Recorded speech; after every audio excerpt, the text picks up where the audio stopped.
राज्य राजनीति में बड़ हलचल जहाँ चर्चा होउथला सेया हला भारतीय जनता पार्टी में सामिल हेले प्रदीप पाणिग्राही। गोपालपुर विधायक प्रदीप पाणिग्राही शेष में बीजेपी में जोग देइछंती।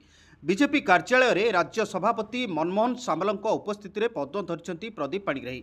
तांको सहित अनेक समर्थक मध्य बीजेपी में सामिल होइछंती। बेस किछि दिन धरी चर्चा होउथला प्रदीप पाणिग्राही बीजेपी में सामिल हेबे और बुधवार सेया होइछि।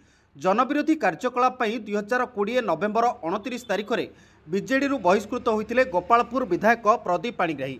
एकदा मुख्यमंत्री नवीन पट्टनायक अत्यंत घनिष्ठ थिले प्रदीप पाणिग्राही, किंतु परवर्ती मुहूर्त में बिजु जनता दल विदा होगाकू पड़ा। बीजेडी बहिष्कृत होगा पर राज्य सरकार को अनेक समय टार्गेट करुले प्रदीप पाणिग्राही। बीजेपी में सामिल होगा पर प्रदीप पाणिग्राही कहते श्रेष्ठ भारत श्रेष्ठ ओडिशा गठन पर समय आसी। एवं समय परिवर्तनर सजागर समय, सुदृढ़ ओडिशा और भारत गठन करिवार समय। बीजेपी को गोटे थर पर सुजोग देवाकू अपील करछंती प्रदीप। समस्त को नमस्कार। आज मो पे एक पवित्र दिन। राज्य सभापति श्री मनमोहन सामल को सभापतित्व रे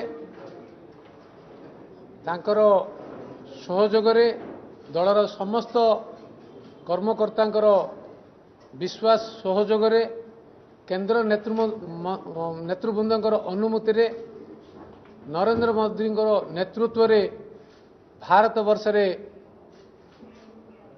जो परिवर्तन आसी, जो विश्वास आज सारा जागरण सृष्टि होती भारत तथा विश्व रे भी, ताकू आधार करी एक श्रेष्ठ भारत एक श्रेष्ठ ओडिशा गठन पाई समय आसी। वर्तमान समय परिवर्तन समय। ब्यूरो रिपोर्ट, तेज ओडिशा।